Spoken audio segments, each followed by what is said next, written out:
Shalom Bapak Ibu, ketemu lagi ya. Minggu yang lalu kita mendampingi kaum muda di Batu.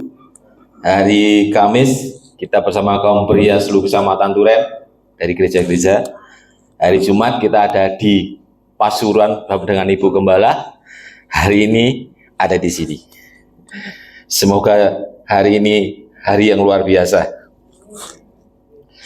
Saya ingin mengajak Bapak Ibu belajar satu firman Tuhan yang merupakan sesuatu yang ditaruh mendadak di hati saya oleh Tuhan. Sebelumnya saya terima kasih buat Bapak Ibu Gembala, Om Sagus, terima kasih banyak. Dalam minggu ini saya dikasih tugas, dan tugas itu membuat saya lebih mengerti tentang Tuhan. Temanya hari ini adalah, saya sudah menyiapkan tema yang saya hafal, tetapi temanya berubah. Hari ini adalah mengapa Tuhan diam. Ya, kita akan belajar firman itu. Kita baca bersama-sama dalam Injil Matius pasal 3 ayat 1 sampai ke 2. Tak kasih TP ya Mbak Lady. Biasa saya pesan TPT, tapi ini karena mendadak berubah firmannya sehingga kita baca langsung saja. Matius pasal 3 ayat 1 dan 2. Ya, kita baca bersama-sama ya. 1, 2, 3. Pada waktu itu tampillah Yohanes Pembaptis di padang gurun Yudea dan memberitakan, bertobatlah sebab kerajaan surga sudah. Bapak Ibu pernah nggak berpikir, kok dari Maleaki kok langsung ke Yohanes Pembaptis? Dari Tuhan berbicara terakhir sama Maleaki kok langsung nembak Yohanes? Waktunya berapa ratus tahun nih jaraknya. Makanya kalau Bapak Ibu lihat di situ ada perjanjian lama, terus kosong, ada perjanjian baru. Jaraknya cukup lama. Lah, untuk tahu ini saya ajak Bapak Ibu belajar ke latar belakangnya dulu, mundur ke sejarahnya dulu ya. Kita belajar sejarah. Kita awali aja mulai dari tahun 722 sebelum Masehi. Itu kerajaan Israel Utara. Masih ingat Israel Utara ibu kota di mana? Masih ingat? Israel kan terpecah jadi dua. Zamannya Salomo terakhir, maka Israel terpecah jadi dua. Yang utara ada 10 suku, ibu kota Samaria. Yang selatan ada berapa suku? 2 suku, ibu kotanya mana? Yerusalem.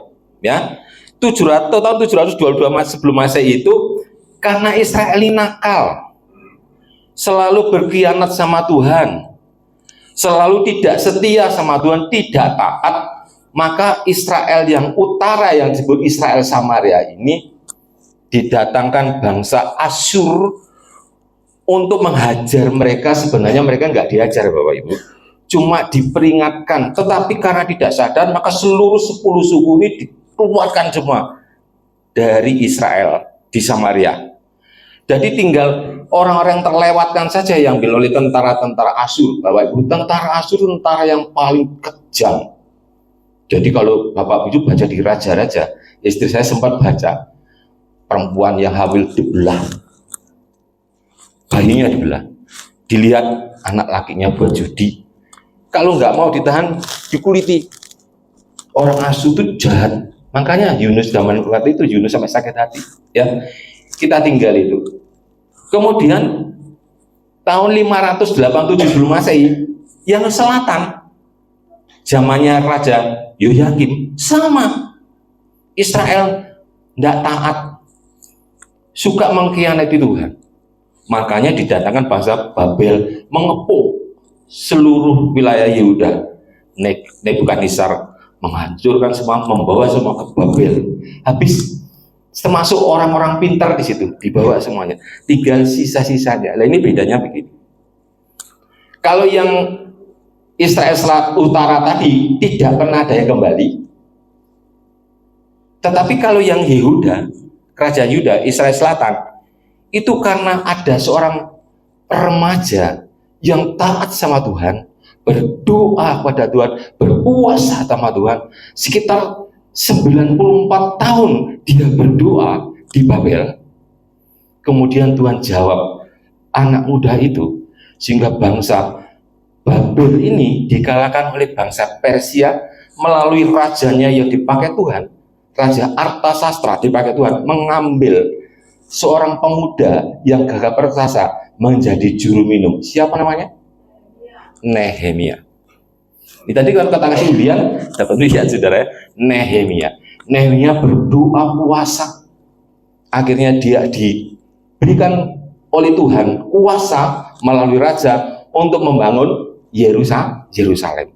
Yerusalem yang sudah hancur, tembok-temboknya sudah, ibadahnya sudah tidak ada, seluruh perkakas yang dibuat ibadah sudah dibawa ke Babel semuanya.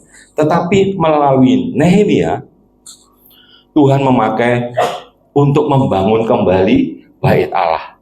Yerusalem dibangun lagi, seluruh tembok-temboknya sudah kembali utuh dan lebih besar lagi karena didanai oleh kerajaan Persia. Ya. Nehemia menetapkan lagi mengumpulkan seluruh Yehuda, 50.000 orang dari Babel dipulangkan kembali. Jadi orang Yahudi tadi yang sudah dibuang di Babel tadi, yang balik pertama kali, yang angkatan pertama bersama Nehemia, ada 50.000 orang balik ke Israel, ke Yehuda, ke Israel Selatan. Bangun namanya Bait Allah di Yerusalem yang sudah dihancurkan zaman itu. Setelah jadi, singkat saja, setelah jadi, Nehemia mengajarkan Taurat kepada seluruh Lewi, seluruh imam-imam, disuruh diajari untuk melakukan semua seperti sebelum bangsa itu diserakkan atau dijajah. Ya, berlaku sudah berjalan. Akhir Nehemia itu berakhir tahun 444 sebelum Masehi, tadi sekitar ada 94 tahun dia membenahi Yerusalem. Sudah tertata rapi.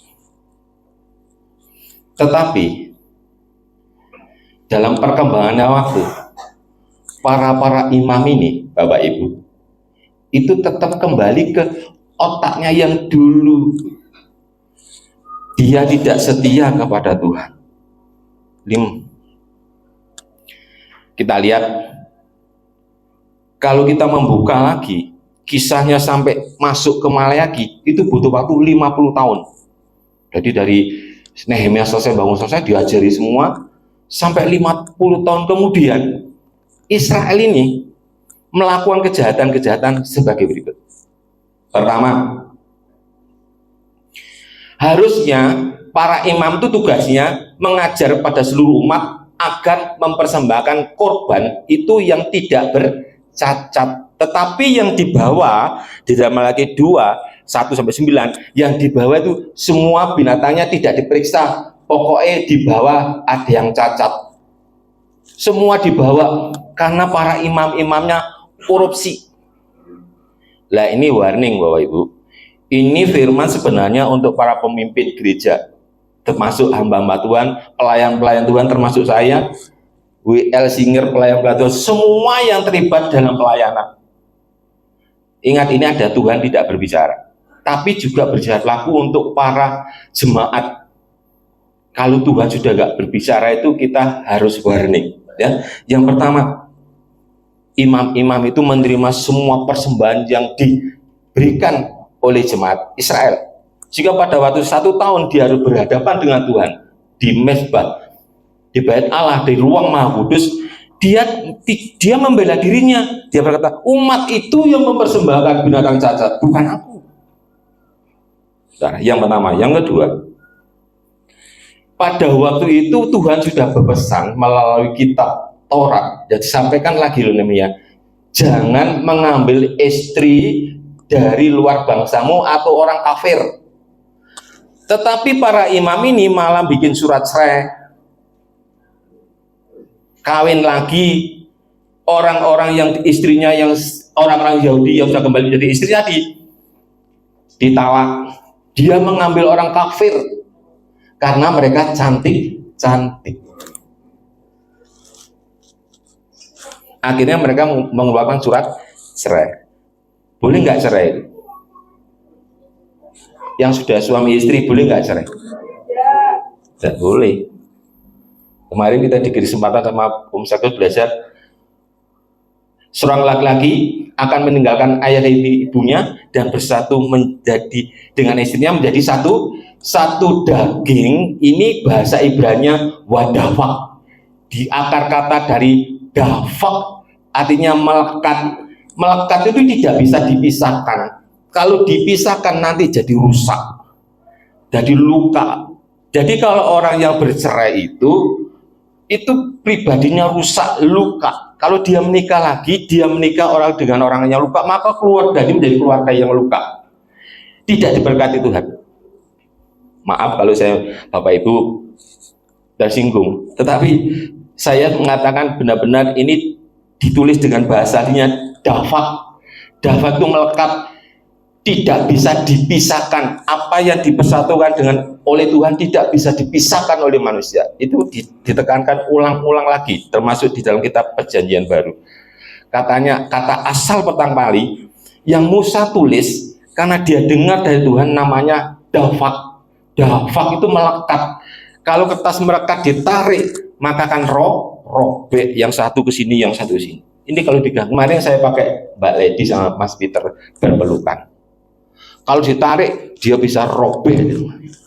Itu dafak. Tapi itu terjadi di zaman itu, Bapak Ibu. Perceraian terjadi. Akhirnya karena istrinya istri bukan istri yang takut akan Tuhan, maka banyak orang-orang Israel ini nikah dengan orang di luar Tuhan. Dewanya mereka, dia ikut menyembah. Makanya banyak jadi perzinahan dan perceraian.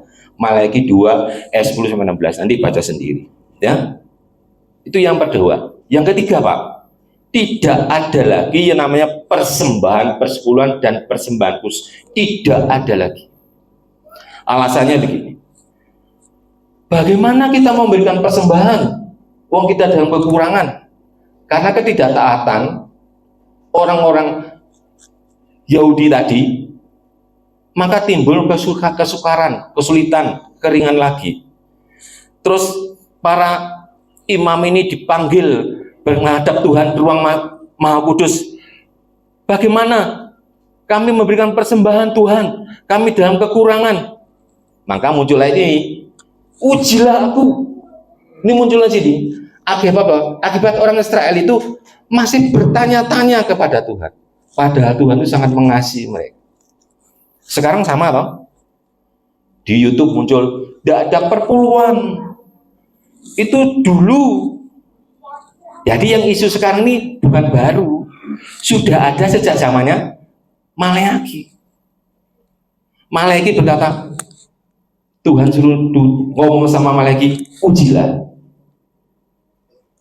Sehingga Maleakhi ini adalah hamba Tuhan, seorang Yahudi asli yang diperintahkan oleh Tuhan untuk mengingatkan Israel kembali akan tingkah lakunya. Yang pertama tadi apa, saudara? Memberikan persembahan yang cacat. Yang kedua, kawin cerai. Yang nggak boleh cerai jadi kasih surat cerai. Para imam membiarkan mereka berzina. Para imam membiarkan istrinya selingkuh. Para imam membiarkan semuanya. Kalau saudara baca kitab itu. Yang ketiga, tidak ada persembahan lagi, tidak wajib. Kayak sekarang, Bapak Ibu dengar toh di YouTube itu bukan yang baru ternyata. Ternyata zaman itu sudah ada. Gitu. Makanya Tuhan melalui lagi, ujilah. Karena apa? Karena alasan mengasihi Israel. Sudah dia berkata, tetapi Israel tetap tidak melakukan apa-apa, maka dia berkata pada Maleakhi 1 ayat, Maleakhi 3 ayat 1, maka aku akan mengutus utusanku mendahului aku, dan aku akan datang sendiri pada umat. Coba Maleakhi 3 ayat 1, bisa ditampilkan Maleakhi 3 ayat 1. Lihat, aku menyuruh utusanku supaya ia mempersiapkan jalan di hadapanku. Dengan mendadak Tuhan yang kamu cari itu akan masuk ke baitnya. Malaikat perjanjian yang kamu hendaki itu sesungguhnya ia datang, firman Tuhan semata alam. Lihat, Bapak akan menyuruh utusanku. Siapa utusannya ini? Yohanes. Karena imam-imam tidak mau mengajarkan dengan tegas. Imam-imam masih kompromi. Imam-imam nggak dipas. Sebab yang bisa bicara sama Tuhan pada waktu itu kan cuma imam. Israel jemaatnya bisa bicara nggak? Jemaat Israel pada waktu itu bisa bicara langsung nggak sama Tuhan, Bapak Ibu? Jemaat Israel pada waktu itu bisa bicara langsung nggak sama Tuhan, Bapak Ibu? Yang bisa bicara siapa? Imam besar. Imam besar itu yang bisa berbicara. Jadi Tuhan bicaranya melalui imam besar. Dan itu setahun sekali.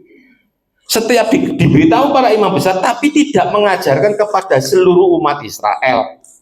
Makanya firman ini berlaku harusnya untuk para pemimpin, para pendeta yang melayani seperti saya, semua yang terlibat di sini harus memberitakan kebenarannya firman ini, harus diajarkan kepada jemaat. Supaya jemaat tahu persis apa yang Tuhan mau. Aku menyuruh utusanku, yaitu Yohanes, yang akan datang, Yohanes Pembaptis. Ia mempersiapkan jalan di hadapanku, dengan mendadak Tuhan yang kamu cari itu akan masuk ke ruang Maha Kudusnya sendiri, nggak menunggu imam besar. Malaikat perjanjian yang kamu kehendaki, siapa malaikat itu? Malaikat perjanjian yang kamu kehendaki, siapa malaikat itu? Itu malaikat itu, ayo siapa malaikat itu? Malaikat perjanjian yang kamu kehendaki itu sesungguhnya ia datang, firman Tuhan semesta alam. Malaikat perjanjian. Siapa malaikat perjanjian? Ada lagi Bu, angkat tangan. Tidak ada tahu. Malaikat perjanjian ini, kalau kalian baca di ensiklopedia Alkitab, itu adalah Yesus Kristus. Ya, loh, baca coba di ayat ini. Lihat, aku menyuruh utusanku, siapa dulu berangkat? Yohanes siapa? Yohanes Baptis dulu yang berangkat. Menyiapkan jalannya buat siapa? Buat Yesus Kristus dong. Ayat ini bicara tentang Yohanes Pembaptis yang menyiapkan jalan untuk itu. Tuhan karena para imam itu tadi tidak respon, ibadah pacet ngono ae, maka Tuhan tidak berbicara lagi sama imam-imam itu. Dia ngomong terakhir pada malaikat, aku menyuruh Yohanes Pembaptis supaya mempersiapkan jalan bagi Yesus Kristus. Mana Yesus Kristus? Malaikat perjanjian. Malaikat perjanjian itu ada di Alkitab sebelumnya. Makanya setiap hari harus baca Alkitab supaya ya. Setelah Allah berbicara sama lagi, apakah imam-imam itu merespon? Imam-imam itu tidak merespon, sehingga selama berapa sampai Yohanes lahir, Tuhan menunggu generasi sampai yang dikehendakinya. Dia menunggu para imam besar itu yang taat itu siapa? Dari 1 tahun, 2 tahun, 3 tahun, 100 tahun, 150 tahun. Ditunggu imam besar yang taat itu siapa? Tuhan menunggu imam besar yang taat itu siapa? Sampai 200 tahun, 250 tahun belum diketemukan, sampai 300 tahun belum diketemukan, sampai 400 lebih, 444 kali tidak salah di Alkitab, di sejarahnya. Itu baru ada seorang imam besar yang ditunjuk saat itu, tapi dia istrinya mandul. Zakaria. Imam itu memang anak Imam Zakaria. Yohanes Pembaptis memang anak Imam Zakaria. Tapi Imam Zakaria pun sebagai imam besar, percaya nggak pada waktu kalau istri hamil? Nggak percaya. Karena umat-umat itu, maka seluruh imam itu semua sudah tidak pernah percaya dengan ajaran yang dia ajarkan. Makanya karena dia tidak percaya, Zakaria itu menjadi bisu. Tahu ya ceritanya, alur sejarahnya? Sekarang pertanyaannya, dari 400, kalau kita dengar hamba Tuhan berkata 400 tahun, tapi kalau kita lihat di sejarahnya, itu ketemunya 444 tahun. Baru munculnya Yohanes, muncul lahir, muncul. Lah selama 400 tahun ini loh, Tuhan kok diam? Ya enggak ngomong, ya enggak negur. Israel, padahal Israel itu umat yang disayangi. Pesannya apa ini? Tuhan tidak suka kita ibadah yang rutinitas. tapi persembahannya cacat. Apa persembahan yang layak di hadapan Tuhan? Duit? Apa persembahan kita yang layak di hadapan Tuhan? Tubuh. Tuhan minta persembahan kita. Ini loh saya tahu apa namanya tuh? Persembahkanlah tubuh yang kudus, yang berkenan. Tubuhnya tidak boleh dinajiskan. Tubuhnya tidak boleh diselingkuhkan. Tuhan maunya itu. Kalau kita masih seperti imam besar, Tuhan tidak akan pernah berbicara. Tapi saya dengar, Pak, tadi malam mimpimu bukan mimpinya Tuhan. Tapi kalau saudara dan saya lagi belajar kok sama istri.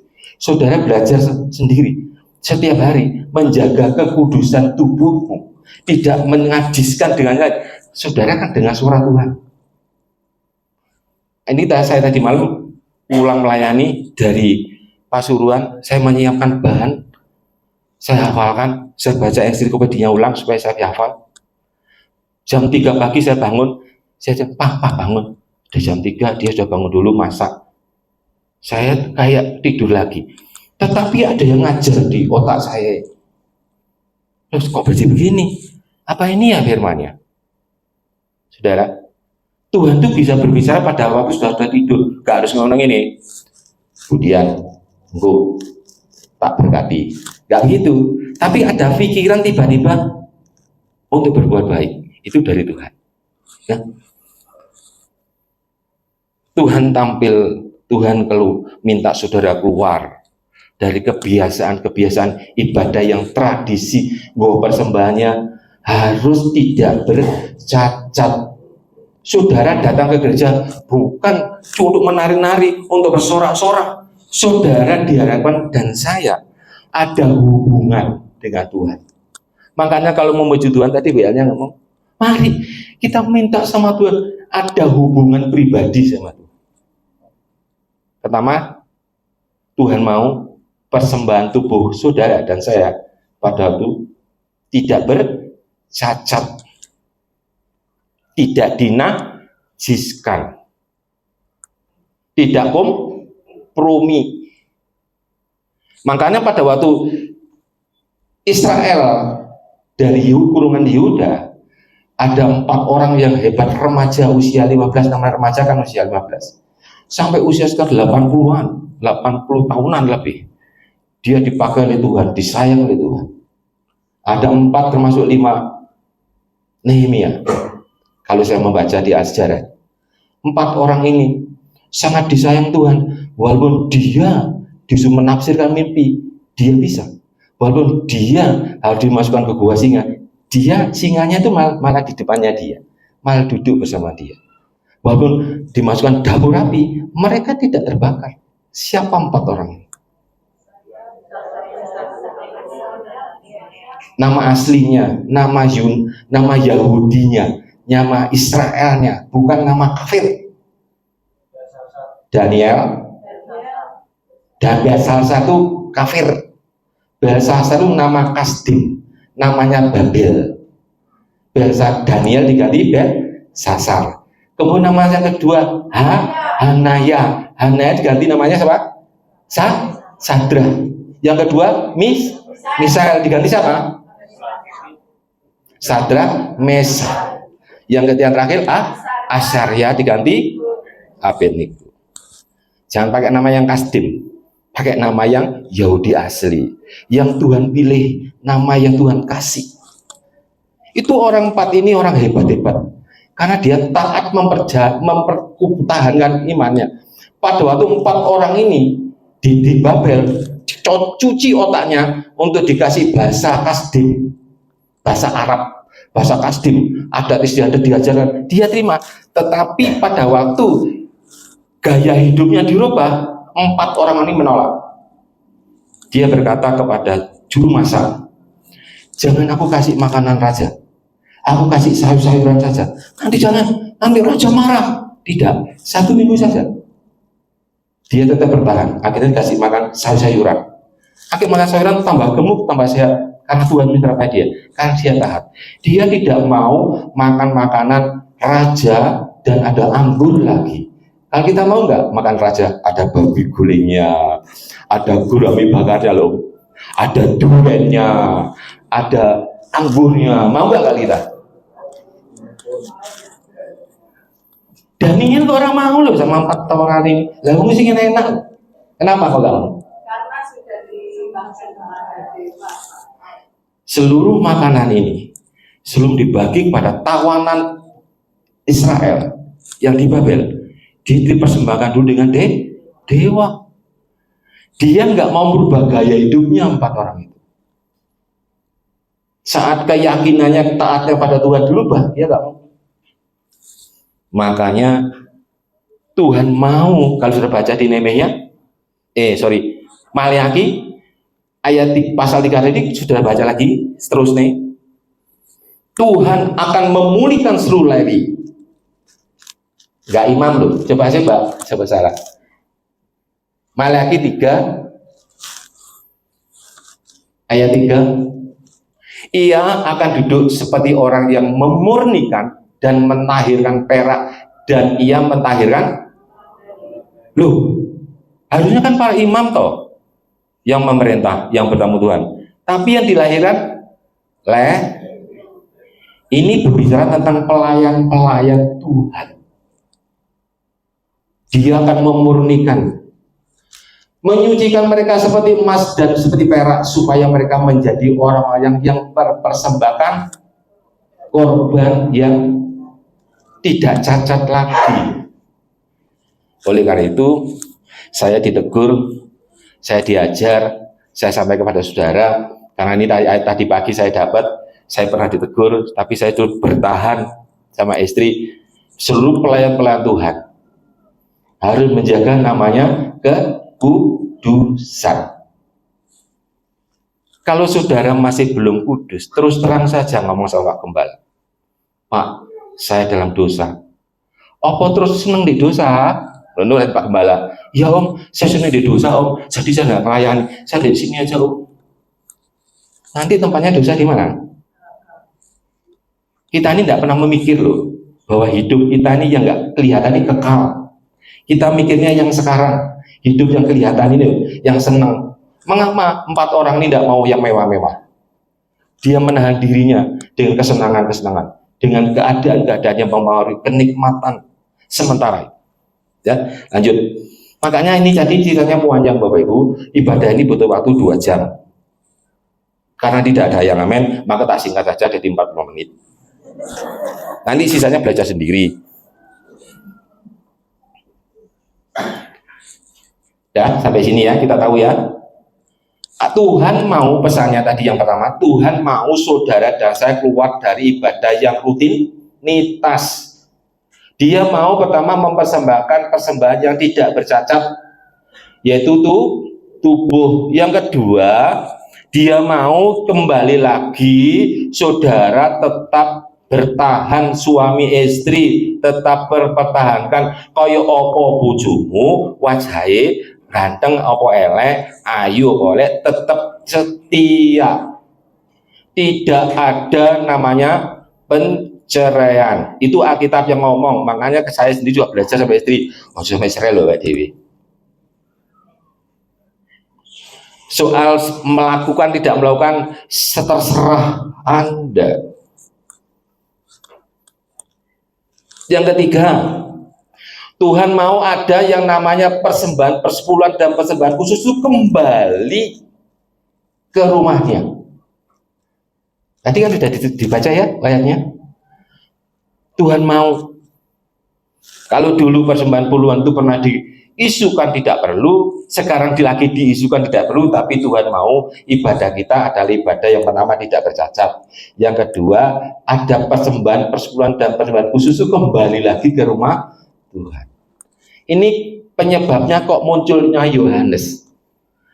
Jadi setelah ini selesai 444 tahun muncul ya nama Yohanes. Loh, setelah Yohanes muncul di padang gurun, para imam bingung, lewi-lewi bingung. Takon iki kuwi sapa? Apa Elia? Duduk. Kowe sapa? Aku ditanyai para imamnya bingung. Kita buktikan. Yohanes 1 ayat 19. Catat ya. Yohanes 1 ayat 19 sampai 22. Ini para imam tuh bingung. Ya, kita baca ya. Dan inilah kesaksian Yohanes ketika orang Yahudi dari Yerusalem mengutus beberapa imam dan orang-orang Lewi kepadanya untuk menanyakan dia, siapakah engkau? 20, ia mengaku dan tidak berusaha, katanya, aku bukan Mesias. 21, lalu mereka bertanya kepadanya, orang-orang tadi tanya lagi, orang Yahudi tanya lagi, kalau begitu siapa engkau? Apa kamu Elia? Yohanes jawab, bukan. Tanya lagi, engkau nabi yang akan datang? Yohanes jawab lagi apa? Bukan. Ayat 22, maka kata mereka kepadanya, siapa engkau ini? Sebab kami harus memberi jawab kepada mereka yang mengutus kami. Apakah katamu tentang dirimu sendiri? Para imam bingung. Karena harusnya ada kebiasaannya, waktunya imam itu yang bisa bicara sama Tuhan. Imam itu yang bisa menghadap Tuhan. Sekarang Tuhan tidak berbicara sama imam selama 440 tahun, tapi tiba-tiba muncul namanya Yohanes Pembaptis yang sudah diomongkan sama orang-orang Yahudi dulu di kitab Maleakhi, tapi dia tidak merespon gitu. Ya, kita lihat sedikit lagi. Ada wali negeri Yehuda, ada Pontius Pilatus, ada Herodes di Galilea, ada Hanas dan Kayafas menjadi imam besar di wilayah Yehuda. Tapi Tuhan tidak ngomong itu. Mereka ngomong sama Yohanes. Dia bicara sama Yohanes. Kenapa Tuhan telah marah para imam? Dia telah marah karena para imam tidak mau mengajarkan tentang yang benar kepada umatnya. Ya. Sekarang kita lihat Yohanes ini kayak apa. Matius 3 kita lihat kayak apa ini. Pilih. Pada Yohanes berpadang dan bertobatlah, dan Allah sudah munculnya Yohanes tidak mengait Allah, tapi Yohanes akhirnya di padang umat Tuhan harus di padang menjadi penolong, menjadi terang, negara panjang 1-2 jam, terang dan Yohanes tampilnya di mana Bapak Ibu? Di padang gurun ini berbicara tentang berbicara tentang masalah, berbicara tentang problem. Saudara semua Tuhan dari gereja yang dibesarkan di saudara keluar, saudara menjadi terang, saudara menjadi garam. Itu yang kamu ada terang dan garam dunia. Itu maksudnya Yohanes itu tampilnya di padang gurun ini bicara tentang orang-orang yang mengalami kesulitan. Saat saudara berada di luar sana, saudara menjadi jawaban. Yang nanti kalau tutup tak kasih ya. Terus pengajaran Yohanes, bertobatlah sebab kerjaan Allah sudah kapak sudah tersedia. Terus ya Pak? Di bawah? Yang lain loh. Kapak sudah tersedia. Yang tidak berbuah ajaran Yohanes itu tentang pertobatan, merubah gaya hidup. Jadi sudah Bapak Ibu bersyukurlah kalau Bapak kembali ngajar-ngaji keras-keras saudara untuk berubah. Tuhan mau pengajarannya seperti itu, yang membuat orang harus berubah, membuat orang harus berbuah. Yohanes yang Tuhan tampilkan pengajarannya, bertobatlah. Kalau sudah baca lagi, semua bertobatlah, bertobatlah, bertobatlah. Orang Yahudi dikatakan bertobatlah, orang Islam dikatakan bertobatlah. Dia mengajarkan semua tentang pertobatan. Artinya apa? Perubahan gaya hidup yang duniawi berubah lebih banyak ke gaya hidup yang rohani. Sebab yang roh ini sifatnya kekal. Ya Bapak Ibu, sesungguhnya dia yang masukkan Nabi Yesaya ketika ia berkata, aku ada suara yang berseru-seru di padang gurun, persiapkanlah jalan untuk Tuhan, luruskanlah jalan baginya. 4. Matius 3:4. Yohanes memakai jubah bulu. Yohanes memakai jubah bulu onta, tidak memakai jubah ungu. Jubah ungu dipakai untuk raja dan imam besar. Imam besar semua di Alkitab Jangan Lama semua harus pakai jubah ungu, ada brosnya di sini. Semua. Tetapi Tuhan tampilkan Yohanes memakai jubah bulu onta dan ikat pinggang kulit onta, binatang dan kulit. Artinya, saudara tidak perlu menunjukkan gaya hidup yang bermewah-mewah, tapi yang sederhana, supaya apa, mereka juga tidak silau untuk mendekati kita. Kita bermasyarakat sama mereka, mereka tertarik dengan gaya hidup kita. Terus, sedikit lagi, makanannya apa Bapak Ibu? Sama apa? Enak nggak belalang? Belalang itu udah enak, saudara. Belalang itu pahit. Iya. Belalang ini kalau saudara baca di ensiklopedia dan kamus Alkitab, ini pada waktu itu, zaman itu adalah belalang itu dikumpulkan, dikeringkan, kemudian dihaluskan, dicampur dengan tepung gandum, maka dia menjadi roti. Makanannya Yohanes adalah tepung gandum dari roti yang isinya campuran dengan belalang. Rasanya pahit, oleh karena itu harus ada madu. Yang bisa merasakan ini saya baru percaya, baru tahu karena dosen saya yang ada di Jakarta, Dr. Insinyur Jonathan Wiryohadi, dia ke Israel mencari namanya panganan Yohanes dan dia menemukan di sana diceritakan bahwa Yohanes Pembaptis, belalang yang dimakan itu belalang bukan belalang hidup-hidup itu, tapi belalang itu yang hidup itu digerus, diremuk jadi bubuk, dicampur dengan tepung gandum menjadi roti. Tapi kalau dimakan pahit, lah setelah itu makanan harus dicampur dengan madu. Nah, ditanya nilai gizinya, nilainya tertinggi.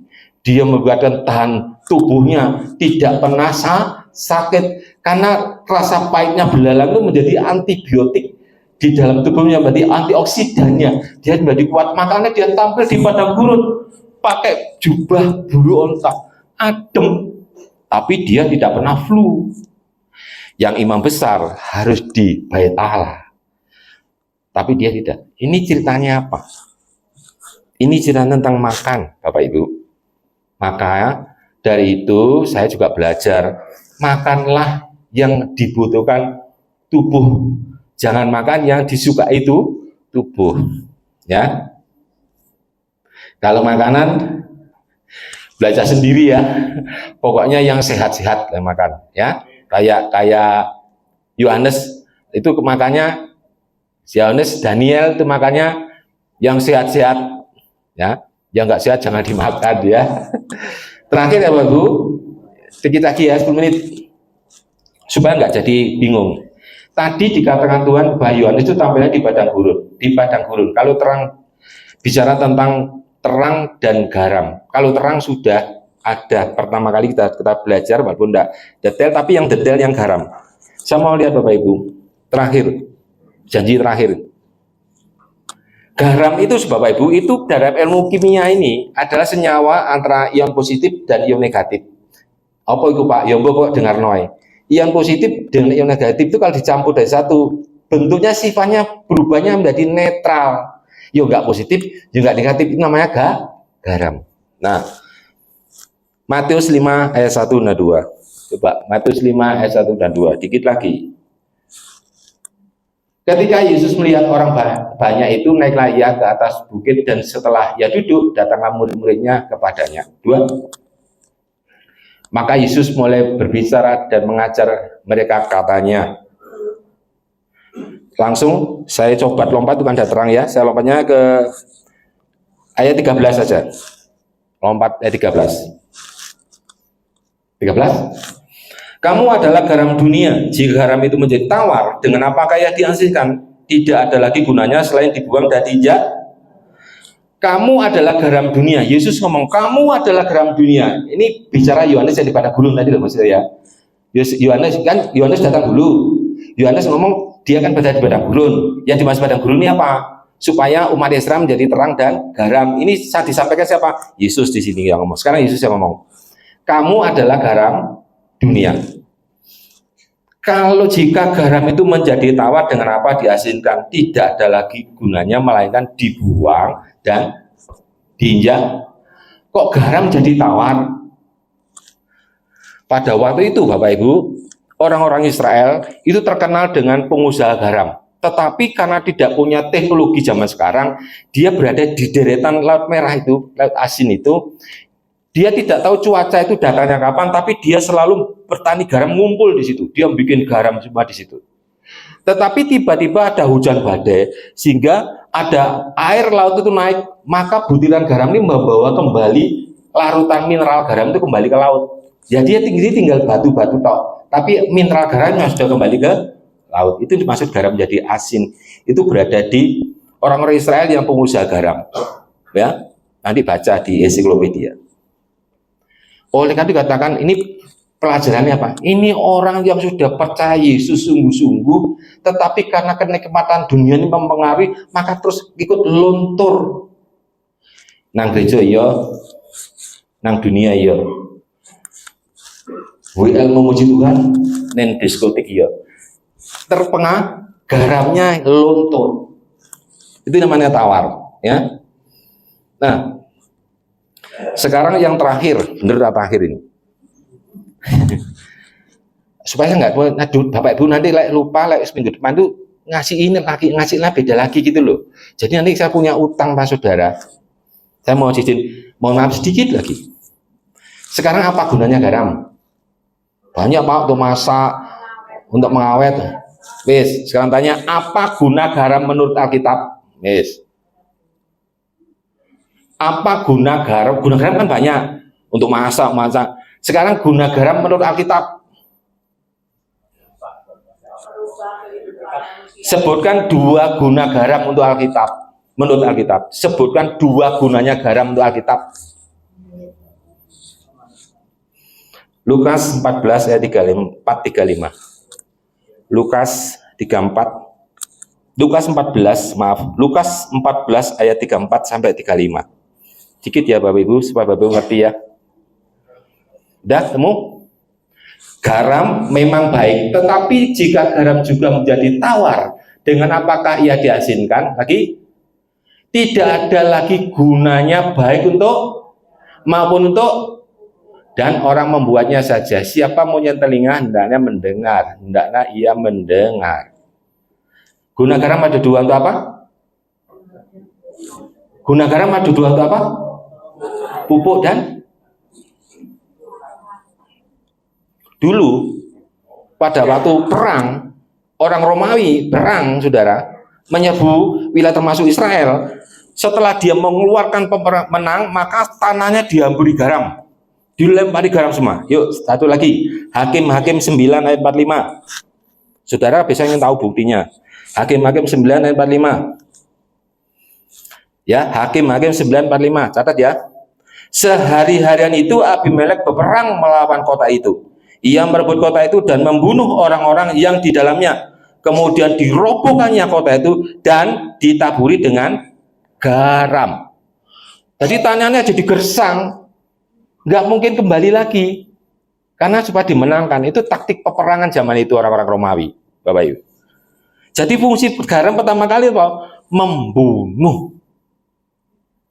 Jadi saudara di padang gurun itu tujuannya membunuh seluruh pekerjaan setan, menghancurkan seluruh tipu jaya setan. Saudara tugasnya menghancurkan, membunuh setan yang akan menghalau seluruh pekerjaan amanat Tuhan. Gak berani ya? Kok gak ada yang amin?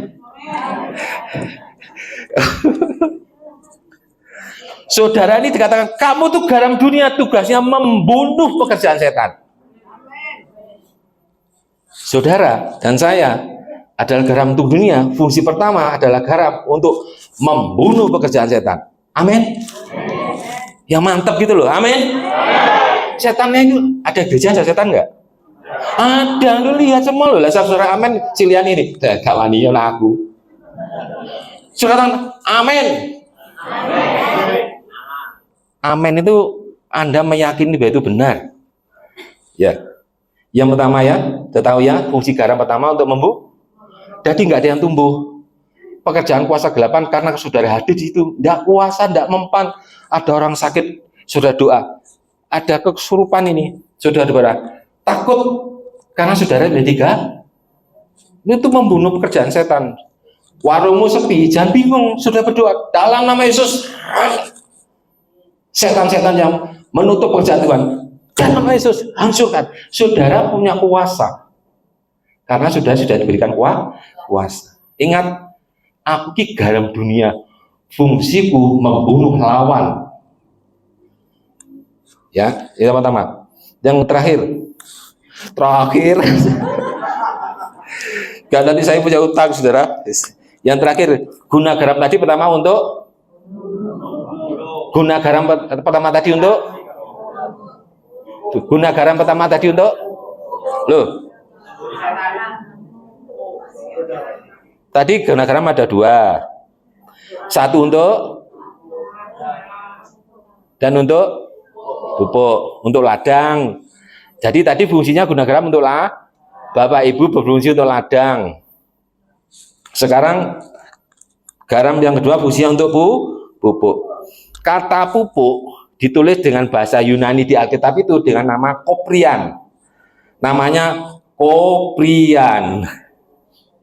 Ya, koprian ini bukan pupuk.